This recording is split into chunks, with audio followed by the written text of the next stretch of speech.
ஏற்றுக்கொண்டனை பாரினில் ஆதரவளித்திட மாற்றோர் எனக்கில்லையே. ஏற்றுக்கொண்டனை பாரினில் ஆதரவளித்திட மாற்றோர் எனக்கில்லையே. அல்லேலூயா பாடிடுவே, அகமகிழ்ந்தும்மை துதித்திடுவே. என் ஆசையும் நீரே, ஜீவனும் நீரே, மன்னயன் மறைவிடமே.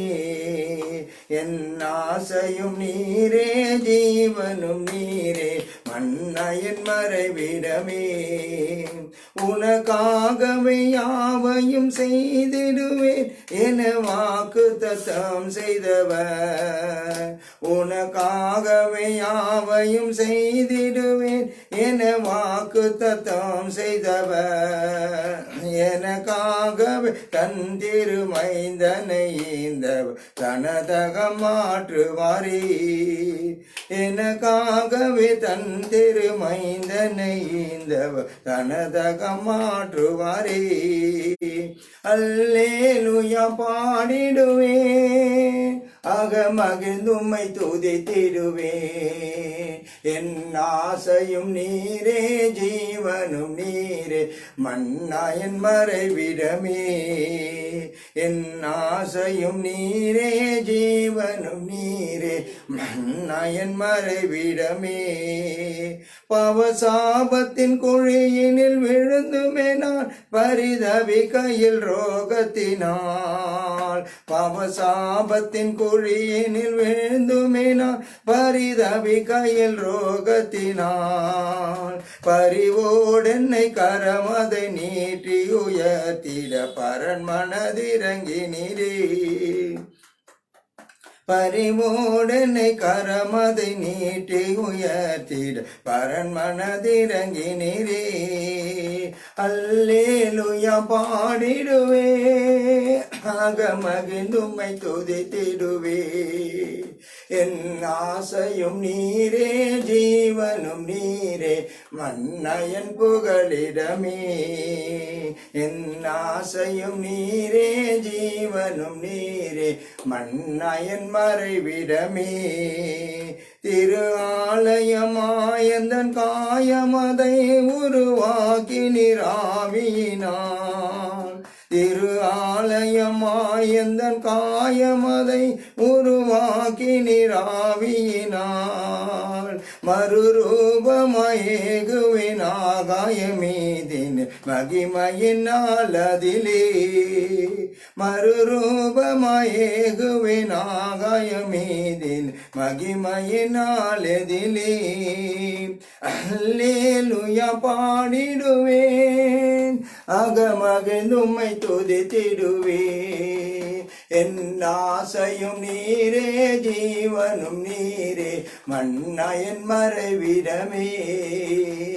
என் ஆசையும் நீரே, ஜீவனும் நீரே, மன்னயன் மறைவிடமே. அல்லேலூயா, அல்லேலூயா, அல்லேலூயா, அல்லேலூயா. ஆண்டவரே மை சோதரிக்கிறோம், மை சோதரிக்கிறோம், மை சோதரிக்கிறோம், மை சோதரிக்கிறோம், மை சோதரிக்கிற இந்த கால ஆராதனையில் ஆண்டவரே அப்பா நீர் எங்களோடு இடப்படும்படியாக, எங்களோடு பேசும்படியாக ஆண்டவரே ஜனங்கள் பார்க்கிற ஒவ்வொரு பிள்ளைகளும் விடுதலை ஆக்கும்படியாக, விசுவாசிக்கிற ஒவ்வொருவர்களுக்கும் ஆண்டவரே கர்த்தாவை விடுதலை உண்டாகும்படியாக, ஒரு ஜெயம் உண்டாகும்படியாக தேவனாகிய கர்த்தர் ஆண்டவரே அப்பா உதவி செய்கிறவரே, உன்னதத்தில் இருக்கிறவரே, உயர்ந்தவரே, உயர் மரபில் இருக்கிறவரே, சர்வ சிருஷ்டிக்கு எஜமானரே, சர்வத்தையும் காக்கிறவரே அப்பா அம்மை துதிக்கிறோ துதிக்கிறோ துதிக்கிறோ துதிக்கிறோ துதிக்கிறோ துதிக்கிறோ. போற்றி துதிப்போம் எம் தேவ தேவனை புனித இதயமுடனே. போற்றி துதிப்போம் எம் தேவ தேவனை புனித இதயமுடனே. நேற்றும் இன்றும் என்றும் மாறா இயேசுவை நாம் என்றும் பாடி துதிப்போமோ. நேற்றும் இன்றும் என்றும் மாறா இயேசுவை நாம் என்றும் பாடி துதிப்போம். இயேசு என்னும் நாமமே என் ஆத்துமாவின் தீரமே. என் நேசரேசுவை நான் என்றும் போற்றி துதித்திடுவே. என் நேசரேசுவை நான் என்றும் போற்றி துதித்திடுவே. கோர பயங்கரமான புயலில் கொடிய அலையின் மத்தியில், கோர பயங்கரமான புயலில் கொடிய அலையின் மத்தியில் ஆர்க்கும் ஜெய துணியோடு பாதுகாத்த அன்பை என்றும் பாடுவே. ஆர்க்கும் ஜெய துணியோடு பாதுகாத்த அன்பை என்றும் பாடுவே. இயேசு என்னும் நாமமே என் ஆத்துமாவின் கீதமே. என் நேசரேசுவை நான் என்றோ போற்றி துதித்திடுவே. என் நேசரேசுவை நான் என்றோ போற்றி துதித்திடுவே. நாம் கர்த்தாவே உம்முடைய நாமம் ஆண்டவரே, அப்பா எங்கள் ஆத்மாவுக்கு இன்பமாக இருக்கிறது ஆண்டவரே. அப்பா உண்மையிலே பலன் கொள்ளுகிற மனிதர்கள் எல்லாம் பாக்கியவான்கள் என்று காண்கிறோம். அப்பா இந்த வேலையிலும் ஆண்டவரே கேட்கிற ஒவ்வொரு பிள்ளைகளும் இந்த ஆராதனையில ஒரு பெரிய பலனை கொடுக்கும்படியாக, விடுதலை கொடுக்கும்படியாக, ஜெயத்தை கொடுக்கும்படியாக, ஆண்டவரே சமாதானத்தை கொடுக்கும்படியாக, தேவன் ஆளுகை செய்யும்படியாக ஜெபிக்கிறோம். தொடக்கம் முதல் முடிவு வரை ஆண்டவரே உடைய பிரசன்னம் ஆண்டவரே எங்களோடு இருப்பதாக, கேட்கிற பிள்ளைகளோடு இருப்பதாக தொடர்ந்து ஆசீர்வதியும். இயேசுவின் மூலம் ஜெபிக்கிறோம். ஆமென். கர்த்தருடைய பரிசுத்த நாமத்துக்கு ஸ்தோத்திரம். நாம் பைபிள் எடுப்போம், ஒரு வசனத்தை கூட தியானிப்போம். யாக்கோபு எழுதின நிருபம் பக்கம் 316. யாக்கோபு எழுதின நிருபம் 16, 5வது அதிகாரம் 15வது வசனத்தை வாசிப்போம்.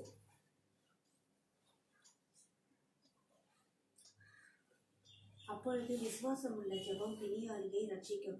கர்த்தர் அவனை எழுப்புவார். அவன் பாவம் செய்தவனானால் அது அவனுக்கு மன்னிக்கப்படும். Glory to God. இந்த வார்த்தைகளை கொண்டு கர்த்தர் நம்மோட பேசும்படியாக கண்களை மூடி கொஞ்ச நேரம் கூட ஜெபம் பண்ணும். எங்களை நேசிக்கிறதான அன்பின் தகப்பனே, இந்த ஆசீர்வதிக்கப்பட்ட இந்த நல்ல வேலைக்காக உம்மை ஸ்தோத்திரிக்கிறோம் ஆண்டவரே. இந்த யாக்கோபு நிருபம் 5வது அதிகாரம் 15வது வசனத்திலிருந்து தேவரீர் நீர் எங்களோடு பேசும்படியாக, எங்களை மறைத்து நீர் வெளிப்படும்படியாக ஜெபிக்கிறோம். அப்பா போதிக்கிற கிருபையைத்தார், மறைத்து வெளிப்படும் தூதுகளைத்தார். இயேசுவின் மூலம் ஜெபிக்கிறோம், ஜீவனுள்ள பரம்பரை. ஆமென். இந்த இடங்களில் சொல்லப்படுகிறது, விசுவாசம் உள்ள ஜெபம் பிணையாளியை ரட்சிக்கும். Glory to God. அப்போ இன்னைக்கு பிணியாளி என்றால் இந்த வியாதிப்பட்டவர்களும் பிசாசினால சிக்கப்பட்டவர்களும் இப்படி கொடிய ரோகத்தினால சிக்கப்பட்டவர்கள் எல்லாரும் அந்த பிணியாளி. பிணியாளி என்றால் கடன்ல சிக்கப்பட்டவன், வறுமை சிக்கப்பட்டவன், அது ஒரு விதமான ஒரு பிணையாளி என்று கூட நம்ம சொல்லலாம். அப்ப இந்த பிணையாளியை எப்படி விடுதலை ஆக முடியும் என்றால் விசுவாசம் உள்ள ஜெபம். எப்படி அந்த போதிக்கிறதான அந்த பாஸ்டர் ஒரு ஜெபம் எப்படிப்பட்டதா இருக்க வேண்டும்? விசுவாசம் உள்ளதாக இருக்க வேண்டும். அப்போ அந்த விடுதலையை பெற்றுக்கொள்ளுகிறவர்களும் விசுவாசிக்க வேண்டும். அப்போ என்ன முதலாவது பார்த்தீங்கன்னா நம்ம என்ன செய்ய வேண்டும் என்றால், எப்படி அந்த ஜெபங்கள் கேட்கப்படும் என்றால், யோவான் எழுதின புஸ்தகம் 15வது அதிகாரம் 7வது வசனத்தை நாம் வாசிப்போம்.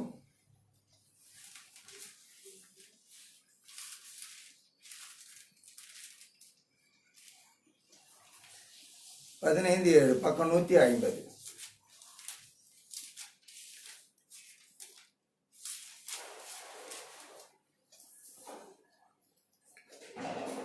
நீங்கள் என்னிலும் என் வார்த்தைகள் உங்களிலும் நிலைத்திருந்தால் நீங்கள் கேட்டுக்கொள்வது எதுவோ அது உங்களுக்கு செய்யப்படும். Glory to God. இது சொல்லப்படுகிறது, நீங்கள் என்னிலும் என் வார்த்தை உங்களிலும் நிலைத்திருந்தால் நீங்கள் கேட்டுக்கொள்வது எதுவோ அது உங்களுக்கு செய்யப்படும். Glory to God. அப்போ இன்றைக்கு இந்த விசுவாசம் உள்ள ஜெபமாகப்பட்டது பிணையாளிகளாக இருக்கிற நம்மை, வியாதியஸ்தர்களாக இருக்கிற நம்மை, வறுமையில இருக்கிற நம்மை விடுவிக்க தேவனால் கூடாத காரியங்கள் ஒன்றுமே இல்லை. அப்போ என்ன சொல்லுகிறது வேதம்? நீங்கள் என்னிலும் என் வார்த்தை உங்களிலும் நிலைத்திருந்தால். அப்படி என்றால் வார்த்தை என்றால் ஆண்டவராக இயேசு கிறிஸ்து வார்த்தையாக வந்தார். அவர் வார்த்தையின் ஒரு ஒரு அவதாரம். அதாகப்பட்டது அவர் மாம்சமாகி ஆதியில வார்த்தை இருந்தது, அந்த வார்த்தை தேவனிடத்தில் இருந்தது, அந்த வார்த்தை மாம்சமாகி பூமியின் சத்தியத்தினாலும் கிருபையினாலும் நிறைந்தவராய் நமக்குள்ளே காணப்பட்டார். அப்போ அந்த வார்த்தையானது ஆண்டவராகிய இயேசு கிறிஸ்து அந்த உடன்படிக்கை பெட்டியில அந்த வார்த்தையாக 10 கட்டளைகள்ல அந்த வார்த்தைகளாக ஆண்டவர் இருக்கிற ஒரு நிழலாட்டத்தை கூட பார்க்கலாம் என்று சொல்லலாம். இன்னும் மாத்திரம் வார்த்தையை கொண்டுதான் தேவன் வானத்தையும் பூமியை சிருஷ்டித்தார். அப்போ ஆட்டுக்குட்டியானவர் ரத்தத்திலே துவைக்கப்பட்டவர்கள் வெளிப்படுத்தல் விசேஷத்துல பார்த்தோம்னா வார்த்தை அந்த 19வது அதிகாரம் வெளிப்படுத்துதல் விசேஷம் நான் படிக்கிறேன் பாருங்க. 13வது வசனம், ரத்தத்தில் துவைக்கப்பட்ட வஸ்திரத்தை தரித்திருந்தார், அவருடைய நாமம் தேவனுடைய வார்த்தை என்பதே. அப்போ இந்த வார்த்தை யார் என்றால் ஆண்டவராகிய இயேசு கிறிஸ்து. அப்போ அவர் என்ன சொல்லுகிறார், நீங்கள் என்னிலும் என் வார்த்தை அதாகப்பட்டது நான் உங்களிலும் நிலைத்திருக்க வேண்டும். அப்ப நிலைத்து தேவன் நம்ம இடத்துல எப்படி நிலைத்திருக்க முடியும் என்றால், தேவன் எப்படி நம்மளோட இருக்க முடியும் என்றால், இருதயத்திலே நீ சுத்தம் உள்ளவர்களாக மாற வேண்டும். இருதயத்தில் சுத்தம் உள்ளவர்கள் பாக்கியவான்கள், அவர்களை தேவன் தரிசிப்பார். அப்போ அந்த மாதிரியான ஒரு சுத்த இருதயத்தை ஒரு இடத்துல பாருங்க, ஏசாயா தீர்க்கதரிசிய கர்த்தர் கண்ண உடனே ஐயோ நான் கர்த்தரை பார்த்த நான் அதமானேன் என்று சொல்லுகிறார். அப்போ நான் பாவம் செய்கிறேன், நான் அசுத்த உதடுகள் உள்ள ஜனங்கள் மத்தியில நான் வாசம் செய்கிறேன், என் கண் என் நேசரே. அந்த ஏசாயா புஸ்தகம் 6வது அதிகாரத்துல பாருங்க, அப்பொழுது 6:5 அப்பொழுது ஐயோ அதமானேன், நான் அசுத்த உதடுகள் உள்ள மனுஷன், அசுத்த உதடுகள் உள்ள ஜனங்களின் நடுவில் வாசமா இருக்கிறவன், சேனைகளின் கர்த்தராகிய ராஜாவை என் கண்கள் கண்டதே என்றார். அப்போ இன்றைக்கு அந்த பையன் பாத்தீங்கன்னா 3வது வசனத்துல அந்த ஏசாயா புஸ்தகம் 6:3 பாத்தீங்கன்னா, ஒருவரை ஒருவர் நோக்கி சேனைகளின் கர்த்தர் பரிசுத்தர் பரிசுத்தர் பரிசுத்தர், பூமி அனைத்தும் அவருடைய மகிமையால் நிறைந்திருக்கிறது என்று கூப்பிட்டு சொன்னார்கள். Glory to God. அப்போ பரிசுத்தம் உள்ள தேவன், அந்த தேவன் இன்னொரு சுபாவம் பார்த்தீங்கன்னா அவர் தீமையை பார்க்க மாட்டாத சுத்த கண்ணவன். அப்போ அப்படிப்பட்ட தேவன் நமக்குள்ளே நிலைத்திருக்க வேண்டும் என்றால் தன் பாவங்களை மறைத்து நாம் அதை போட்டு ஒரு புதைப்பொருளாக புதைத்து வைத்து விட்டு நம் ஆண்டவரை நோக்கி எவ்வளவு நேரம் நம்ம கேட்டாலும் அது நிச்சயமாக கிடைக்க வாய்ப்பே இல்லை. அப்போ பாவிகளுக்கு தேவன் செவி கொடுக்கிறது இல்லை என்ற ஒரு வசனம் யோவான் 9:31 இருக்கு. அப்போ தேவன் தீமையை பார்க்க மாட்டாத சுத்த கண்ணன். அப்போ நாம தேவனிடத்திலிருந்து இந்த பிணையாளியா இருக்கிற இந்த சிக்கப்பட்டு இருக்கிற நாம் விடுதலை பெற வேண்டும் என்றால் இன்னொரு இடத்துல பார்ப்போம், ஏசாயா 59 பக்கம் 865 1-2 வாசிப்போம். இதோ ரட்சிக்க கூடாதபடிக்கு கர்த்தருடைய கை குறுகி போகவும் இல்லை. ஒரு நிமிஷம். இதோ ரட்சிக்க கூடாதபடிக்கு, உன்னை விடுவிக்க கூடாதபடிக்கு கர்த்தருடைய கை குறுகி போகவில்லை, கேட்க கூடாதபடிக்கு அவருடைய செவி மந்தமாகவும் இல்லை. கேட்க கூடாதபடிக்கு அதாகப்பட்டது நீ சொல்லுகிறதை கேட்க கூடாதபடிக்கு அவருடைய செவி மந்தமாகவில்லை. உங்கள் அக்கிரமங்களே உங்களுக்கும் உங்கள் தேவனுக்கும் நடுவாக பிரிவினை உண்டாக்குகிறது. உங்கள் அக்கிரமங்களே தேவனுக்கும் உங்களுக்குமாக நடுவாக பிரிவினை உண்டாக்குறது. உங்கள் பாவங்களே அவர் உங்களுக்கு செவி கொடாதபடிக்கு அவருடைய முகத்தை உங்களுக்கு மறைக்கிறது. உங்கள் பாவங்களே அவர் உங்களுக்கு செவி கொடாதபடிக்கு அவருடைய முகத்தை உங்களுக்கு மறைக்கிறது.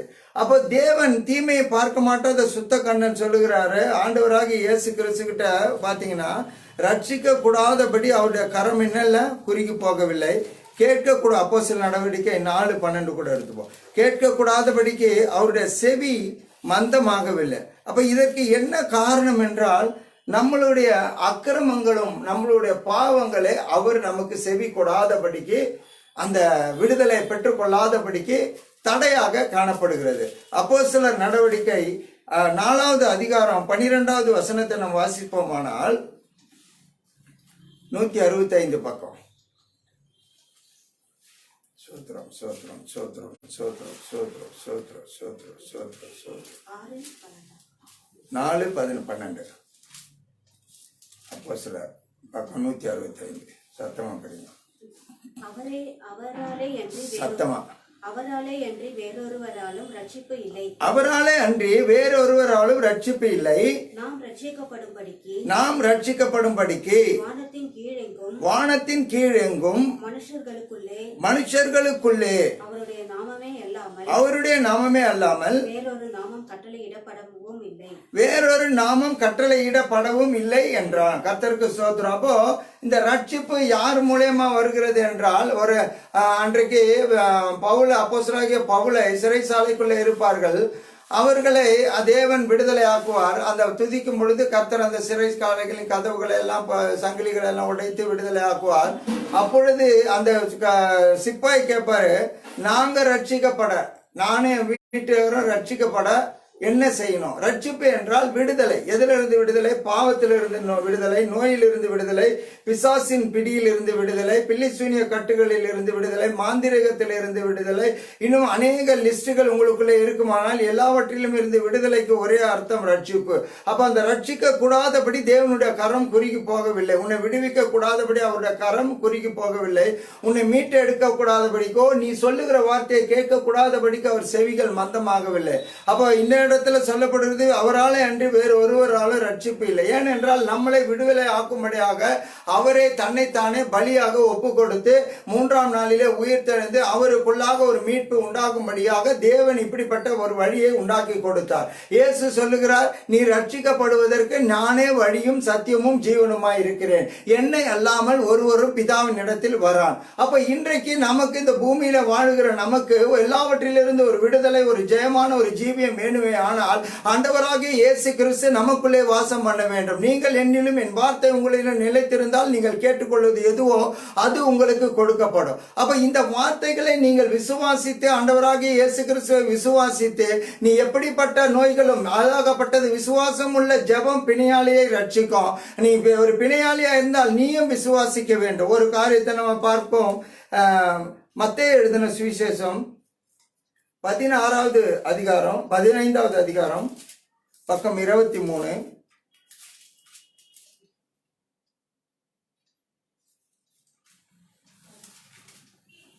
22 படிப்போம். அப்பொழுது அந்த திசைகளில் குடியிருக்கிற கானானிய ஸ்திரீ ஒருத்தி அவரிடத்தில் வந்து, ஆண்டவரே, தாவீதின் குமாரனே, எனக்கு இரங்கும், பாருங்க, என் மகள் பிசாசினால் கொடிய வேதனைப்படுகிறார் என்று சொல்லி கூப்பிட்டார். அவ பாருங்க, அப்பொழுது கானானிய ஸ்திரீ ஒருத்தி வந்து, ஆண்டவரே, என்னுடைய மகளுக்காக ஆண்டவரே தாவீதின் குமாரனே எனக்கு இரங்கும், என் மகள் பிசாசினால் கொடிய வேதனைப்படுகிறார். என்ன படுகிறாள்? பிசாசினால் கொடிய வேதனைப்படுகிறார். அப்ப ஆண்டவர் என்ன சொல்லுகிறார்? அதற்கு அவ என்ன பண்ற? வேதனைப்படுகிறாள் என்றார். அவளுக்கு பிரதியுத்தரமாக அவர் ஒரு வார்த்தையும் சொல்லல, அதுக்கு ஒரு பதிலும் சொல்லாம அவர் என்னவா இருந்தார்? அமைதியா இருந்தார். அப்பொழுது அவருடைய சீசர்கள் வந்து, இவள் நம்மை பின்தொடர்ந்து கூப்பிடுகிறாளே, இவளை அனுப்பிவிடும் என்றார். இவள் தொடர்ந்து ஆண்டவரை நோக்கி கூப்பிட்டுக்கிட்டே இருக்கிறார். ஆண்டவரே, என் பிள்ளையை எப்படியாவது ஆண்டவரே, இப்படிப்பட்டதான கொடிய பிசாசினால் ஆண்டவரை வேதனைப்படுகிற மகளை விடுதலை ஆக்கும் என்று அவள் தொடர்ந்து இரவும் பகலும் ஆண்டவரை நோக்கி கூப்பிடுகிற ஒரு அனுபவத்தை போல அவள், நீர் என்னை என் பிள்ளையை விடுதலை ஆக்கவில்லைன்னா நான் உங்களை விடமாட்டேன் என்பதை போல அவள் தொடர்ந்து தேவனை நோக்கி வேண்டிக் கொள்ளுகிறார். அப்போ அவள் என்ன சொல்றாரு? அவருடைய சீசர்கள் இவளை அனுப்பிவிடும் என்று அவரை வேண்டிக் கொண்டார்கள். ஏன்னா அவருடைய சீசர்கள் வந்து, இவள் நம்மை பின்தொடர்ந்து கூப்பிடுகிறாளே, பின்னாலேயே வரா, கூப்பிட்டுக்கிட்டே வரா, ஆண்டவரே என் குழந்தைய சுகமாக்கும், ஆண்டவரே என் பிள்ளைய சுகமாக்கும், ஆண்டவரே கொடிய ரோதனை. ஏன்னா அவளுக்கு தெரியும் இவரிடத்துல போனா விடுதலை உண்டு. ஏன்னா இவர் விடுவிக்கிறவர், இவர் ரட்சிக்கிறவர், இவரால் முடியாதது ஒண்ணும் இல்லை என்பதை அந்த ஸ்திரீ ஆழ்ந்திருந்தார். அதற்கு அவர் என்ன சொல்லுகிறார்? காணாமற் போன ஆடுகளாக இஸ்ரவேல் வீட்டாரிடத்திற்கு அனுப்பப்பட்டேனே அன்றி மற்றபடி அல்ல வென்றார். அப்ப காணாம போன இஸ்ரவேல் வீட்டார்னா கிறிஸ்துவ மார்க்கத்தில இருந்து இன்றைக்கு விலகி போனதான அந்த பிள்ளைகளுக்கு தான் நான் வந்திருக்கிறேன், வேற மற்றவர்களுக்கெல்லாம் வரல அப்படின்னு சொல்லி அவர் சொல்றாரு. மற்றவர்களுக்கு நான் சுகம் கொடுக்கறதுக்கு வரலன்னு. அப்போ அந்த ஸ்திரீ சொல்லுகிறார், மெய்தான் ஆண்டவரே, பிள்ளைகளின் அப்பத்தை எடுத்து நாய்க்குட்டிகளுக்கு போடுகிறது நல்லதல்ல என்றார். ஆண்டவர் சொல்றாரு, அதுக்கு சொல்றாரு, நான் புறஜாதிகளுக்குள்ள நான் அப்படி அற்புதங்களை செய்ய மாட்டேன்னு சொல்லும் போது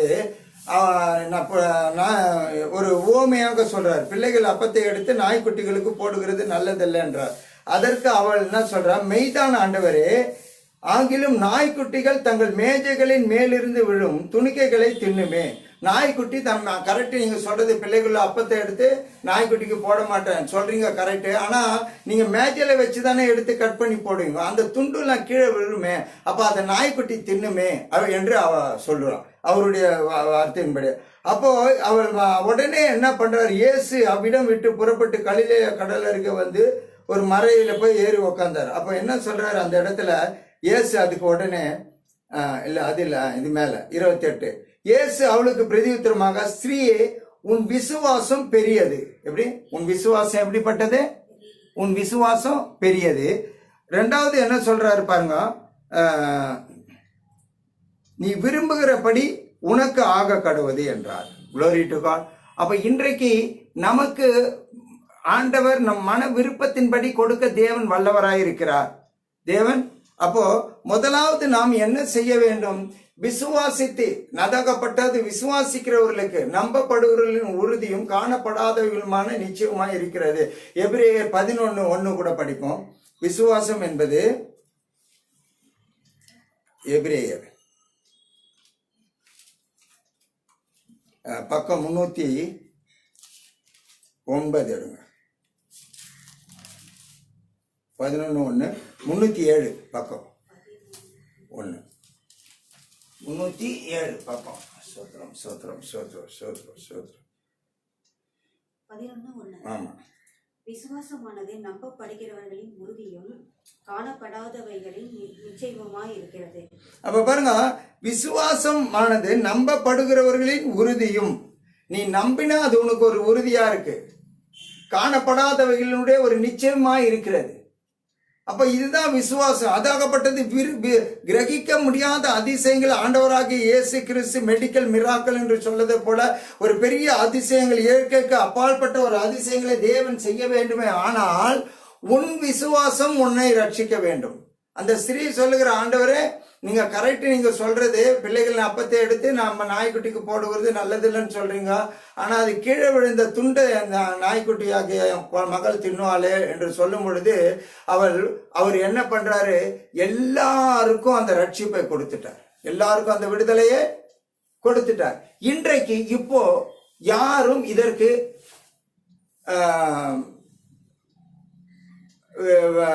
இதற்கு பெற்றுக்கொள்ள தடையானவர்கள் அல்ல. ஏனென்றால் ரட்சிப்பு என்பது, விடுதலை என்பது எல்லாருக்கும் சரிசகமா தேவன் கொடுத்துட்டார். எப்படி கொடுத்துட்டாரு? என்னை நோக்கி கூப்பிடு, நான் உன்னை விடுவிப்பேன். என்னை நோக்கி கூப்பிடு, நான் உன்னை விடுவிப்பேன், நீ என்னை மகிமைப்படுத்துவாய். அப்போ இந்த விடுதலை என்பது தேவன் எல்லாருக்குமாக கொடுக்க காரணம் அந்த ஸ்திரீயினுடைய வார்த்தை, விசுவாசம் உள்ள வார்த்தை. இன்றைக்கு உன் வாயிலே இயேசு எனக்கு சுகத்தை கொடுப்பார், இயேசு எனக்கு விடுதலை கொடுப்பார், இயேசு எனக்கு சமாதானத்தை கொடுப்பார், இயேசு எனக்கு ஆரோக்கியத்தை கொடுப்பார், இயேசு எனக்கு ஆகாரத்தை கொடுப்பார், இயேசு எனக்கு செழிப்பை கொடுப்பார், இயேசு என் துக்க நாட்களை முடிந்து மறந்து போக செய்வார், இயேசு என் துக்கத்தை சந்தோஷமாக மாற்றுவார் என்று நீ ஆண்டவராகிய இயேசு கிறிஸ்துவை உன் வாயினாலே அறிக்கையிட்டு உன் இருதயத்தில் ஏற்றுக்கொள்ளும் பொழுது ஒரு விசுவாசம் உனக்குள்ளே வர்த்திக்க செய்யும். அந்த விசுவாசம் ஆகப்பட்டது எல்லாவித பிணியாளிகளையும் விடுவிக்க வல்லமை உள்ளதாக இருக்கிறது. Glory to God. அப்போ விசுவாசம் உள்ள ஜெபம் பிணையாளியை ரட்சிக்கும். இன்றைக்கு நம்ம தேசத்துல பார்க்கிறோம் எத்தனையோ பிணியாளிகள். எத்தனை பிணியாளிகள் மீன்ஸ் வியாதிப்பட்டவர்கள், இந்த கொரோனா வைரஸ்ல தாக்கப்பட்டவர்கள், இன்னும் அநேக வியாதிகளில் சிக்கப்பட்டவர்கள். இதை பார்த்து கொண்டு இருக்கிற ஒவ்வொருவருக்காகவும் நாம ஜெபிக்க போகிறோம். பிணையாளிகள் அது மாத்திரமல்ல, இந்த செய்வனை, மாந்திர கட்டுகள், பில்லி சுனியம் இப்படிப்பட்டதனால் சிக்கப்பட்டவர்களை தேவன் விடுதலை ஆக்கும்படியாக எல்லாரும் ஒரு விசை கூட கண்களை மூடி ஒப்பு கொடுப்போம். ஆண்டவரே சோத்திரிக்கிறோம், நன்றியோடு துதிக்கிறோம். விசுவாசம் உள்ள ஜெபம் பிணையாளியை ரட்சிக்கும் என்று சொன்னதன்படி யாக்கோபு ஆண்டவரே கர்த்தாவே 5:15 சொன்னதின்படி அப்பா இன்றைக்கு விசுவாசம் உள்ள ஜெபங்களை நாங்கள் ஏறெடுக்கிறோம். பார்க்கிற ஒவ்வொருவருக்கும் ஒரு விடுதலை உண்டாகட்டும், ஆங்காங்க இருக்கிற ஒவ்வொருவருக்கும் ஒரு விடுதலை உண்டாகட்டும், ஹாஸ்பிட்டல்ல இருக்கிறவர்களுக்கு ஒரு விடுதலை உண்டாகட்டும், கொரோனா என்ற கொடிய நோயில தொற்றப்பட்டவர்கள், சிக்கப்பட்டவர்கள் விடுதலை ஆக்கும்படியாக தேவனாகிய கர்த்தர் இறங்கும்படியாக ஒப்பு கொடுக்கிற ஒவ்வொருவரையும் விடுதலை ஆக்கும்படிய தழும்புகள் ஆள குணமாகட்டும், உடைய கல்வாரி ரத்தத்தினால விடுதலை ஆகட்டும். ஆண்டவரை விசுவாசம் உள்ள ஜெபம் பிணையாளியை ரட்சிக்கும் என்று சொன்னீர். இதோ கர்த்தா கர்த்தாவே இந்த தேசம் கலங்கி கொண்டு இருக்கிறது அப்பா. மக்கள் ஒவ்வொருவரும் கலங்கி கொண்டு இருக்கிறார்கள். என்ன சம்பவிக்குமோ என்று நடுங்கி கொண்டு இருக்கிறார். இந்த கொரோனா கண்ணுக்கு தெரியாத அந்த கிருமி நிமித்தம் நடுங்கி கொண்டு இருக்கிறதான அந்த பயங்கள் எல்லாம் எடுத்து போடும்படியாக ஜெபிக்கிறோம். அற்புதங்களின் தேவன் அற்புதங்களை செய்யும்படியாக ஜெபிக்கிறோம். விடுதலையின் தேவன் விடுதலை கொடுக்கும்படியாக ஜெபிக்கிறோம். ஆராய்ந்து முடியாத பெரிய காரியங்களை செய்கிற தேவன் பெரிய காரியங்களை செய்யும்படியாக ஜெபிக்கிறோம். ஆண்டவரே, ஜனங்களுக்குள்ளாக ஒரு அற்புதம் நடப்பதாக, ஜாதிகளுக்குள்ளாக ஒரு அற்புதங்கள் நடப்பதாக, ஆண்டவர் அவர்களுக்கு சுகமாக்கும் வல்லமை புறப்பட்டு செல்லுவதாக, ஹாஸ்பிட்டலில் இருக்கிற ஒவ்வொருவரும் விடுதலை ஆக்கும்படியாக, தேசத்தில் இருக்கிற ஒவ்வொருவரும் விடுதலை ஆக்கும்படியாக, எல்லா நோய்களையும் ஆண்டவர் விடுதலை ஆக்கும்படியாக ஒப்பு கொடுக்கிறோம். ரிபாலா ஷாடா பால் ரிபாலா தீடா பாலா ரிபாலா ஷாடா பாலா ரபாலா தீடா பாலா ரபாலா ரபா. ஆமென் ஆமென் ஆமென். உம்மால் கூடும் எல்லாம் கூடும், ஒரு வார்த்தை சொன்னால் போதும் ஐயா, ஒரு வார்த்தை சொன்னால் போதும் ஐயா, ஒரு வார்த்தை சொன்னால் போதும். விண்ணப்பத்தை கேட்பவரே, என் கண்ணீரை காண்பவரே, சுகம் தருபவரே, ஸ்தோத்திரம் ஏசையா, சுகம் தருபவரே, ஸ்தோத்திரம் ஏசையா. ஆண்டவரே, தேசத்தில் ஒவ்வொருவருக்கும் சுகத்தை கொடுக்கிறவரே, ஆண்டவரே, நேற்று தினம் கூட 600 ஆண்டவரே எத்தனையோ பேருக்கு ஆண்டவரே 900 பேர்கிட்ட வந்திருக்குதான். கொரோனாவின் எண்ணிக்கை அதிகரித்து கொண்டு இருக்கிறது. ஆண்டவரே, வாதை உன் கூடாரத்தை அணுகாது என்று சொன்னீரப்பா. பொல்லாப்பு உனக்கு நேரிடாது என்று சொன்னீர். ஆண்டவரே, இன்றைக்கு கர்த்தாவே இந்த வாதையில் இருக்கிறதான பிள்ளைகளுக்காக இடத்துல வருகிறோம். ஆண்டவரே அப்பா, அந்த வியாதிப்பட்ட பிள்ளைகள் எத்தனையோ ஆண்டவரே பிள்ளைகள் பாதிப்புக்குள்ளாக இருக்கிறார்கள். ஆண்டவரே, மரணத்தை எதிர்நோக்கி கொண்டு பயத்தோடு வாழ்ந்து கொண்டு இருக்கிற அந்த பிள்ளைகளுக்காக இடத்துல கொடுக்கிறோம்ப்பா. உம்மால் ஆகாத காரியங்கள் என்று ஒன்றும் அல்ல. ஆண்டவரே, இந்த வேலையில் அப்பா கர்த்தாவே இந்த சுகமாக்கும் வல்லமை ஒவ்வொருவர் மேலும் ஆண்டவரே செல்லும்படியாக ஜெபிக்கிறோம். கர்த்தாவே, ஆண்டவரே, இந்த கிருமிகள் நாசினிகள் எல்லாம் ஆண்டவரே அழிக்கப்படும்படியாக ஜெபிக்கிறோம். ஆண்டவரே அப்பா தேவரே, ஆண்டவரே, ஜனங்களுக்கு மனம் திரும்புகிற ஒரு குணத்தை தாங்கப்பா, மனம் திரும்புகிற ஒரு அனுபவத்தை தாங்கப்பா, பாவத்தில் இருந்து விட்டு விலகி ஜீவிக்கிற ஒரு அனுபவத்துக்குள்ள வாங்கப்பா, தருங்க தாங்கப்பா. அவர்களுக்கு ஒரு உணர்வுள்ள இருதயத்தை கொடுக்கும்படியாக ஜெபிக்கிறோம். கர்த்தாவே, ஒவ்வொருவரையும் விடுதலையாக்கும் ஆண்டவர், ஒவ்வொரு விடுதலையாக்கும் கர்த்தர் உதவி செய்யும். கர்த்தர் அப்படியாக விடுதலையாக்கி உதவி செய்கிறதுக்காக கர்த்தர் கர்த்தர் ஒப்பு கொடுத்து சோதரிப்போம். சோத்ராம் சோத்ராம் சோத்ராம் சோத்ராம் சோத்ராம் சோத்ராம் சோத்ராம். அது மாத்திரமல்ல, இந்த தொழிலாளர்கள் வெளி மாநிலத்திலிருந்து இங்கே பாதிக்கப்பட்டவர்கள், இங்கேருந்து வெளி மாநிலம், டெல்லி, இன்னும் வெளி ஊர்லெல்லாம் நாட்டிலெல்லாம் இருக்கிறாங்க. இவர்களெல்லாம் கர்த்தர் பாதுகாக்க வேண்டும். அவர்கள் சொந்த ஊருக்கு வருவதற்கு பிரயாசத்தின்படி கர்த்தர் ஆசீர்வதித்து வழிகளை திறக்கும்படியாக கொஞ்ச நேரம் கூட ஜெபம் பண்ணுவோம். ஆண்டவரே, வெளி மாநில தொழிலாளர்கள் ஆண்டவரே கர்த்தாவே, வழி இல்லாமல் ஆண்டவரே கர்த்தாவே அவஸ்தைப்படுகிற இந்த கொடூரமான வெயில் இல்லப்பா ஆண்டவரே, எங்களால் ஒரு கொஞ்ச தூரம் கூட நடக்க முடியல. ஆண்டவரே, எங்களுக்கு அது பாதிப்பு எவ்வளவு என்று தெரிகிறதப்பா. கொளுத்துற வெயில குழந்தையும் பெரியவர்களும் ஆண்டவரை வேதனைப்படுகிறாள். பசி பட்டினி அப்பா, அவர்கள் தப்பிதங்களை மன்னியும், அந்த பிள்ளைகளுடைய மீறுதலை மன்னியும். ஆண்டவரே, அவர்களுடைய தேசத்திற்கு போவதற்கு ஏதாவது ஒரு வழியை ஆண்டவரை உண்டாக்கி கொடுக்கும்படியாக ஜெபிக்கிறோம்ப்பா. வழி முழுக்க ஆண்டவரே அவர்களுக்கு என்னென்ன வேண்டுமோ ஆகாரங்களும் தண்ணீரும் எல்லா வசதிகளும் கிடைக்க உதவி செய்யும். இலைப்பாறுதலை கிடைக்க உதவி செய்யும். பாதுகாப்பு கிடைக்க உதவி செய்யும். ஆண்டவரே, இந்த பிள்ளைகள் ஆண்டவரே உழைத்து சம்பாதிக்க வேண்டும் என்று மாநிலம் விட்டு மாநிலம், நாடு விட்டு நாடு போன பிள்ளைகளுக்காக நீர் இறங்கும் ஆண்டவரே. அந்த பிள்ளைகளை தப்பிதங்களை மன்னித்து இறங்கும் ஆண்டவரே. ஒவ்வொருவருக்கும் ஒரு விடுதலை, ஒரு சமாதானத்தை தாரும் ஆண்டவரே. ஒவ்வொருவரும் அந்த தேசத்திற்குள்ள போய் சேர கர்த்தர் உதவி செய்யும்படியாக ஜெபிக்கிறோம் அப்பா. ஆண்டவரே, இந்த கொரோனாவில் இருந்து கூட ஆண்டவரே கர்த்தாவே பிள்ளைகளை ஜனங்களை விடுதலை ஆக்கும்படியாக ஜெபிக்கிறோம் அப்பா. ஆண்டவரே கர்த்தாவே, உம்முடைய பிள்ளைகள் எல்லாம் பாதுகாக்கப்பட வேண்டும்படியாக ஜெபிக்கிறோம் அப்பா. ஆண்டவரே, எல்லாம் நீர் உண்டாக்கினவர் அப்பா. ஆண்டவரே, உங்களால் முடியாதது என்று ஒன்றும் அல்ல. தெய்வம் ஒருவர் உண்டு என்பதை அறியாமல் வாழ்ந்த ஜனங்களை மன்னித்து ஆண்டவரே அப்பா, வானத்தையும் பூமி உண்டாக்கின ஆண்டவரே உம்மிடத்துல வருகிறோம். ஆண்டவரே, இதோ மனம் திரும்புங்கள், பரலோக ராஜ்யம் சமீபமாய் இருக்கிறது என்று சொன்னதின்படி ஆண்டவரே ஜனங்களுக்கு மனம் திரும்புதலுக்கு ஏற்ற ஒரு வழியை திறக்கும்படியாக ஜெபிக்கிறோம். ஆண்டவரே அப்பா, அந்த வியாதிகளுக்கு எல்லாம் விடுதலையாக்கி ஒரு பெரிய ஆசீர்வாதத்தை சமாதானத்தை கொடுக்கும்படியாக ஜெபிக்கிறோம் அப்பா. ஆண்டவரே, தொடர்ந்து பிள்ளைகளோடு இரும், பாதுகாத்துக் கொள்ளும் ஆண்டவரே. ஆண்டவரே, போலீஸ் உயர் அதிகாரிகளும் போலீஸ் அதிகாரிகளும் ஆண்டவரே கர்த்தாவிக்காக துப்புரவாளர்களும் அவர்களுக்கும் ஆண்டவரே எத்தனையோ கொரோனா தொற்றுகள் பரவி இருக்கிறது. டாக்டர்கள் செவிலியர் அப்பா அவர்களுக்காக இறங்கும் ஆண்டவரே. எத்தனை மரணம் நேரிடும் என்றும் தெரிந்தும் ஆண்டவரே அவர்கள் மனிதாபிமானத்தோடு ஆண்டவரே வேலை செய்கிற அந்த பிள்ளைகளை தாக்காதபடி உதவி செய்யும் ஆண்டவரே. இப்படிப்பட்டதான கொரோனா நோயிலிருந்து அவர்கள் எல்லாம் விடுதலை ஆக்கி பாதுகாக்கப்படும்படியாக ஜெபிக்கிறோம்ப்பா. வறுமையில் இருக்கிறதான ஜனங்களுக்கு வறுமையிலிருந்து விலகும்படியாக ஜெபிக்கிறோம். வறட்சியை மாற்றும்படியாக ஜெபிக்கிறோம்ப்பா. ஆகாரத்தை தேவைப்படுகிறவர்களுக்கு ஆகாரத்தை தாரும் ஆண்டவரே. எல்லா தேவைகளை சந்தித்து கொடுக்கும்படியாக ஜெபிக்கிறோம். குடும்பங்களிலே சமாதானம் உண்டாகட்டும், குடும்பங்களிலே ஆசீர்வாதம் உண்டாகட்டும், குடும்பங்களிலே செழிப்பு உண்டாகட்டும் அப்பா. இந்த தேசத்தில் ஒரு செழிப்பை கொடுக்கும்படியாக ஜெபிக்கிறோம் ஆண்டவரே. எல்லாவித மனிதர்கள் செய்த தப்பிதங்கள் தயவாய் மன்னிக்கும்படியாக ஜெபிக்கிறோம். மன்னிக்க தயவுறுத்த தேவன் நீர் மன்னித்து கிருபையாய் இறங்கி ஒவ்வொருவரையும் ஆசீர்வதிக்கும்படியாக ஜெபிக்கிறோம் கர்த்தாவே. தொடர்ந்து உம்முடைய சமூகங்கள் அனைவரோடும் இருப்பதாக கிருபைக்குள்ளே நடத்துங்க. இயேசுவின் மூலம் ஜெபிக்கிறோம் ஜீவனுள்ள பரம தகப்பனே. ஆமென். எல்லாரும் சேர்ந்து சொல்லுவோம். என் ஆத்துமாவே கர்த்தரை சோத்ரி, என் முழு உள்ளமே அவருடைய பரிசுத்த நாமத்தை சோத்ரி. என் ஆத்துமாவே கர்த்தரை ஸ்தோத்திரி, கர்த்தர் செய்த சகல உபகாரங்களையும் மறவாதே. ஆமென். Glory to God. கர்த்தர் ஆசீர்வதிப்பார்.